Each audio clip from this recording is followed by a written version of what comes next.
Muvandimwe muri Kristo Yesu uduteze amatwi, umaze iminsi wumva amakuru cyangwa ubuhanuzi bivuga ko isi izarangira cyangwa turi mu minsi ya nyuma. Uyu munsi rero tuje kukubwira ukuri kweruye, ndetse wibuke ko twebwe abakristo tuyoborwa n'ijambo ry'Imana, kandi igishushanyo mbonera dufite akaba ari ibyanditswe byera. Hanyuma rero uyu munsi tuje kukubwira ibyo abantu bamaze iminsi bavuga, nawe ngo umenye ukuri kwabyo. Hanyuma rero ikigira itangira kigira n'iherezo. Umuririmbyi yaravuze ngo isi izavaho n'isi izashira, ngo uwizera abone amasezerano. Niba isi izavaho n'ijuru rikavaho, uwizera azabona ayo masezerano. Uzabona ndetse n'imyanzuro n'ingamba imwe n'imwe ya RGB ivuga ko abantu batagomba kwigisha ku by'irangira ry'isi. Ariko ibyo byaba ari ukwibeshya cyane, kuko n'umuntu usibye n'isi, n'umuntu afite iherezo. Umuntu agifite kuvuka, afite no gupfa. Hanyuma rero tuje kukubwira ibihe 7 bizaranga isi. Hanyuma ibyo bihe 7 bigahwana n'imyaka 7,000 isi ikarangira. Hanyuma kandi tuje kukubwira ko turi mu cyumweru cya 69, icyumweru cya 70 kitari cyagera, itorero rikazazamuka. Tuje kukubwira rero ibyumweru turimo mu mvugo ya gihanuzi, dusobanura iby'ibyumweru 70 Daniel yeretswe icyo byari bishatse kuvuga. Hanyuma rero iyi myaka isi yagenewe, usanga abashakashatsi bakoresheje siyanse hari icyo bavuze. Bo bavuga ko isi izamara cyangwa imaze kumara imyaka 4,4,540,000, ndetse bakanavuga ko babaye baribeshye isi yaba imaze imyaka nka 1,050,000. Ariko ibyo byose ni ubushakashatsi bw'abantu, nibyo abantu bavuga batasomye ibyanditswe. Tuje kukubwira ibyanditswe icyo bivuga, ariko ntabwo nakubwira iby'ibyumweru 70 ntabanje kukubwira bya bihe 7. Igihe cya mbere cyatangiye rero cyari igihe cy'ubutungane, aho Imana yaremye umuntu, umugabo n'umugore, ariwe Adamu na Eva. Iki gihe cyabo cyaje kurangira rero birukanwa mu Edeni. Iyo wabyisomera mu Itangira igice cya 3 umurongo wa 23, ahangaha hari ikinyagihumbi kirangiye, cyari igihe cyabo kirangiye. Icyo ni igihe cya mbere se yari igenewe. Hanyuma hakurikiye igihe cya kabiri, aricyo gihe cy'umutimanama, aho abantu bagombaga gukoresha umutima wabo bakigira inama nyuma y'uko bamaze kwirukanwa mu Edeni. Iki gihe nacyo cyaje kurangira. Hanyuma iki gihe rero naho Imana yabwiraga Nowa ivuga ngo iby'iherezo ry'ibifite umubiri byose rije mu maso hanjye, ngiye kurimbura isi n'abayirimo. Aha rero aba bantu umutimanama wabo wari wananiwe kugira ikintu ubafasha, hanyuma Imana ibirabarimbura. Ndetse ibi nabyo Bibiliya isobanura igihe n'umwaka ibyo byaberewe.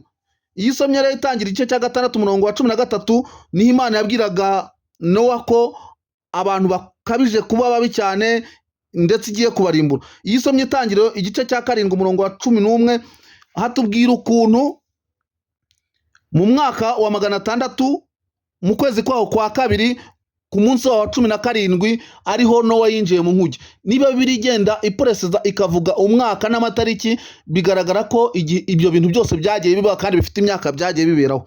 Abakubeshya n'abakubwira ibitari ukuri, uyu munsi uje kumenya ukuri, umenye ibyanditswe. Hanyuma igihe cya 3 naho Imana yabwiye, bari batangiye kubaka umunara w'i Babeli. Hanyuma rero Imana irabatatanya, ibanyuranyije indimi, bakwirakwira isi hose. Mu gihe bari bagiye kwibumbira hamwe nk'inzoga y'itende ngo bubake umunara muremure ugera ku Mana. Ibi nabyo wabyisomera mu Itangira igice cya 11 umurongo wa 8 kugeza ku wa 9. Hanyuma igihe cya 4 naho Imana yabwiye Aburahamu kwizanya amategeko. Hanyuma abantu bagengwa n'amategeko mu gihe cy'amasezerano. Hanyuma Imana ibwira Aburahamu ko bagomba kugendera ku masezerano. Iyo usomye rero mu Itangira igice cya 15 umurongo wa 12 kugeza ku wa 13, naho Imana yabwiye Aburahamu ngo mbonye ko ubwoko bwawe buzaba abashyitsi n'abasuhuke mu gihugu kitari cyabo, bakababazwa imyaka 400. Ibi ni ibihe nabyo Abisirayeli baciyemo, kandi isi ifite ibihe yategekewe bigomba gusohora. Igihe cya 5 rero nari maze kubivuga, ni igihe cy'amategeko, aho Imana yayahaye Mose. Iyo usomye mu Kuva igice cya 20 umurongo wa mbere kugeza kwa 17, aho bahawe amategeko 10 yo kugenderaho, bakavuga ngo bazayakurikiza, ngo bazayubahiriza. Aya mategeko yaje kubananira rero, n'ubundi bagibwaho n'urubanza, birangira hajeho umucunguzi. Tugeze muri iki gihe cya gatandatu rero, aricyo gihe cy'ubuntu, aricyo gisoza itorero rizamutse. Iki gihe cya gatandatu gitangira Yesu no ku musaraba avuga ngo birarangiye, akuyeho ibitambo, akuyeho n'abatambyi, hanyuma itorero nibwo ryahise ritangira. Aha rero niho turi buze gusobanura neza na bya byumweru 70 Danieli yeretswe, byategekewe umurwa wa Yerusalemu n'itorero, kugira ngo tumenye ubuhanuzi buvugwa buri hafi gusohora. Hanyuma rero iyo usomye muri Yohana igice cya 19 umurongo wa 30, niho Yesu yavuze ngo birarangiye. Tuba twinjiye mu gihe cya gatandatu, igihe cy'ubuntu. Iki gihe cy'ubuntu rero kimaze imyaka irenga 2020 n'indi. Hanyuma iki gihe cy'ubuntu kizasoza neza itorero rigiye. Hanyuma ndakubwira ngo iki cyumweru turimo mu mvugo ya gihanuzi, ubutumwa bwumvwa n'abanyabwenge kuko ari imvugo ya gihanuzi. Turi mu cyumweru cya 69 gihera Yesu abambwe kugeza uyu munsi, aho itorero twiteguye kumva impanda tukazamuka. Hanyuma rero iki gihe kirakomeye, iki gihe kirajyana n'ibyo Danieli yeretswe. Mukurikire muri Danieli igice cya 9 umurongo wa 24 kugeza 28. Danieli igice cya 9 umurongo wa 24 kugeza kuri 28. Danieli yari amaze kwerekwa ibiki rero. Reka dusome rero muri buno buhanuzi bwa Danieli, igice cyaho ni icya 9, umurongo ni uwa 24. Nitumara gusoma aya magambo urabasha kuyahuza neza n'ubutumwa bwiza bwo muri Matayo 24, aho Yesu yavugaga ibimenyetso bisigaye. Mbese igitabo cya Danieli ugihuze n'ubutumwa bwiza Matayo 24, ibimenyetso bigaragaza kugaruka kwa Yesu. Reka dusome aya magambo. Ibyumweru 70 bitegekeye ubwoko bwawe n'umurwa wera, kugira ngo ibicumuro bicibwe n'ibyaha bishire, no gukiranirwa gutangirwa impongano, haze gukiranuka kw'iteka. Ibyerekanywe n'ibyahanuwe bifatanishijwe ikimenyetso, uhereye ahera cyane hasigwe amavuta.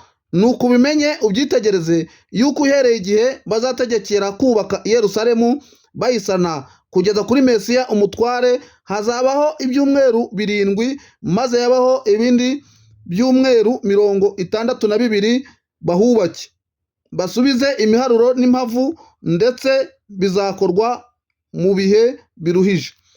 Ibi byumweru 70 Danieli yeretswe yari amaze gusobanukirwa ko Abisiraheli imyaka bazamara mu bunyage 70. Afata umwanya wo gusenga, amaze gusoma igitabo cya Yeremiya, amenye ko bene wabo bazamara imyaka 70, atangira kubaza Imana, ndetse atangira yatura ibyaha bye n'ibya bene wabo. Ahubwo ahangaha niho Imana yahise imuhaye amagambo y'ibyumweru 70 bitegekeye umurwa wera Yerusalemu ndetse n'itorero. Tumaze kubisoma rero, Bibiliya itubwira ko nibamara gusana Yerusalemu bagashyiraho imiharuro bakayubaka, nibwo batangiraga kubara. Hanyuma rero ubu buhanuzi bwose buza gusohora, ndetse turanabuhuza neza n'ibimenyetso 3 Yesu yasize avuze.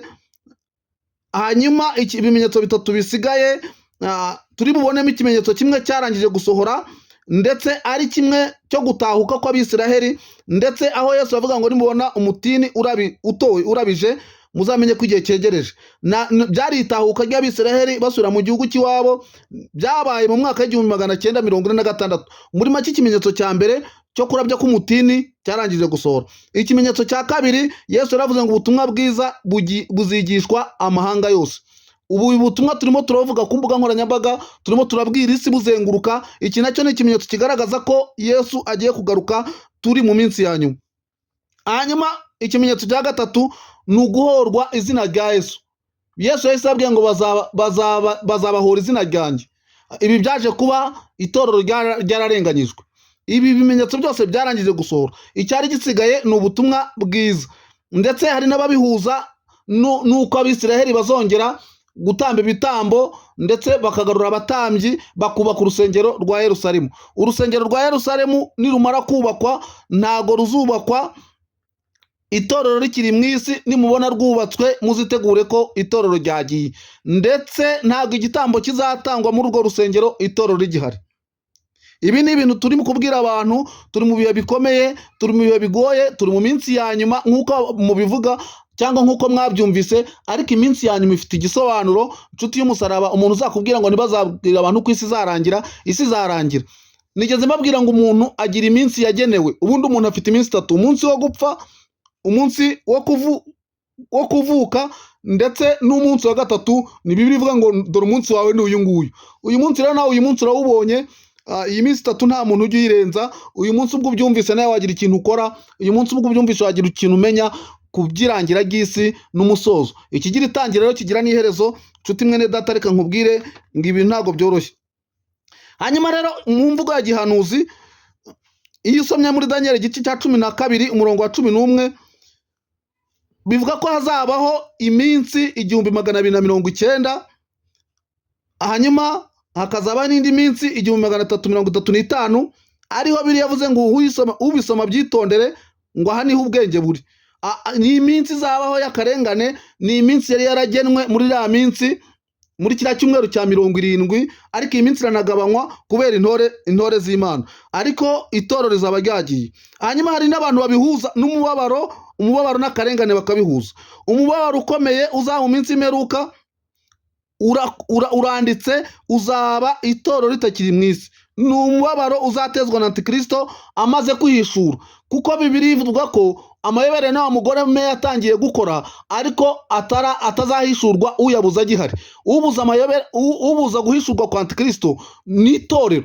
Itorero ryabayeho Yesu amaze kuzuka, nibwo itorero ryabayeho. Iri torero rero ni naryo ryahagaritse icyumweru cya 70, rikibuza guhita kiba. Ubu turi mu cyumweru cya 69 gishyira icyumweru cya 70. Iki cyumweru cya 70 kandi Bibiliya ivuga ko harimo imyaka 7 izaba igize icyo cyumweru. Iyi myaka 7 Bibiliya ivuga ko ari icyumweru kimwe. Hanyuma uyu muhanuzi w'ibinyoma azasezerana n'Abisiraheli akabayobora icyumweru kimwe, ngo ariko yageza hagati, hanyuma agatangira kwigaragaza, agatangira kuvuga nk'ikiyoka, Abisiraheli bakamuvaho, hanyuma agatangira akarengane no kurenganywa bazira Kristo. Bibiliya ivuga iki rero? Ivuze ko ibi bintu niba ubyumvise, uyu munsi utangira kumenya ko itorero rya Kristo riri mu ibanga. Kuva n'icyo gihe na n'ubu riracyari mu ibanga. N'ubu ngubu Satani arirwanya riri mu ibanga, ariko birivuga ko itorero rya Kristo ryubatse ku rutare, n'amarembo y'ikuzimu niyo yazikuka atazarishobora. Imana ihabwa icyubahiro. Abizera rero bazasanganira Yesu ku bicu, hanyuma bazamuke, kandi n'ibintu bizaba mu ibanga. Tubwira abakristo bose batega amatwi bakumva ijambo ry'Imana ngo bamenye ukuri kw'ibyanditswe, babashe gusobanukirwa aho ibihe bigeze. Hanyuma abantu benshi ukabona barimo baragenda nk'intama z'imbagwa batazi ahantu bajya, ariko ubuhanuzi burakuburira mwene data, kugira ngo bamenye ngo niba hari ikigira itangira kigira n'iherezo. Isi niba yarabayeho, isi izagera no ku musozo. Ubuzima bw'umuntu niba buriho nabwo buzagera ku musozo, ariko twebwe tuzi neza ko nyuma y'ubuzima hari ubundi buzima. Niyo myizerere yacu. Nta nubwo ibigo bishinzwe imikorere byatugenera uburyo tuzabaho n'uburyo twakwizera, ahubwo twebwe dufite imyizerere yacu, kandi imyizerere y'umuntu n'uburenganzira bwe ntavogerwa. Twizera rero gupfa no kuzuka, tukizera ubugingo buhoraho, tukizera ko Yesu yaje akaza gucungura itorero.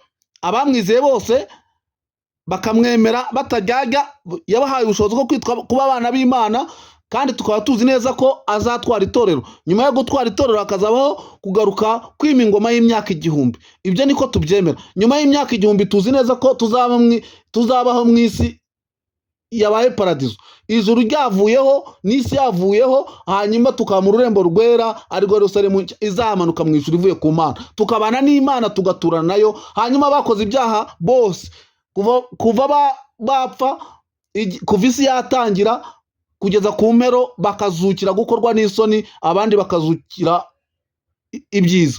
Ibi tuzi ko ibitabo bizabumburwa, igitabo cy'imirimo n'igitabo cy'ubugingo n'igitabo cy'urupfu, ni ibitabo bitatu. Nshuti, naje kukubwira ngo uyu munsi uri mu kihe gitabo? Uyu munsi ko ibintu byose biri kugenda bigira iherezo, uzarebe mu buzima bwawe bwa buri munsi.